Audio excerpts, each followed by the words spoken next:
சூடிக்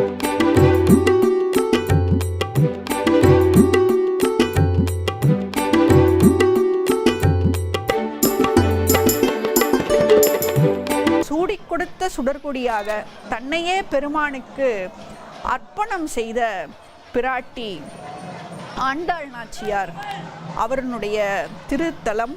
அவர் வடபத்திர சாயியையே தனக்கான மணவாளனாக வேண்டி அவர் தன்னையே பெருமானுக்கு அர்ப்பணித்தார் என்று சொல்லுவோம்.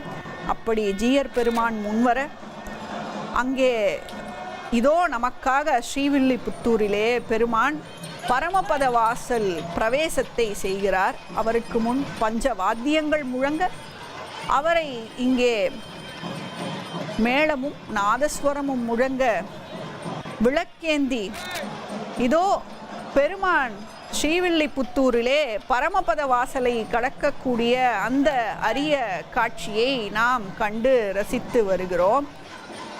வங்கக்கடல் கடைந்த மாதவனை கேசவனை திங்கள் திருமுகத்து சேழையார் சென்றஞ்சி அங்கப்பறை கொண்ட ஆற்றை அணிப்புதுவை என்று சொல்வார்கள்.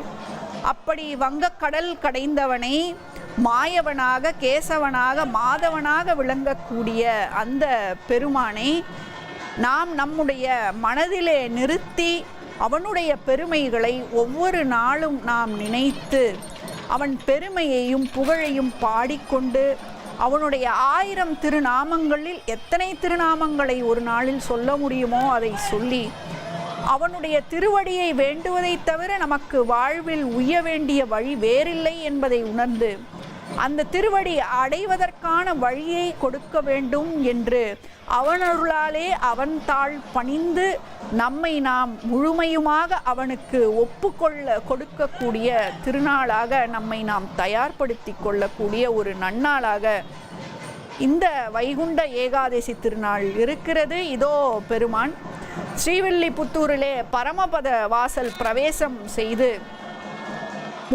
மண்டலத்திலே பெருமகிழ்ச்சியோடு தன்னை எதிர்கொள்ள இத்தனை பக்தர்கள் வந்திருக்கிறார்களே என்று அவர்களுக்கெல்லாம் தன்னுடைய திருமுகத்தின் கருணையினால் அருள்பாலித்து அருளக்கூடிய அந்த அருங்காட்சியை நாம் பார்க்கிறோம்.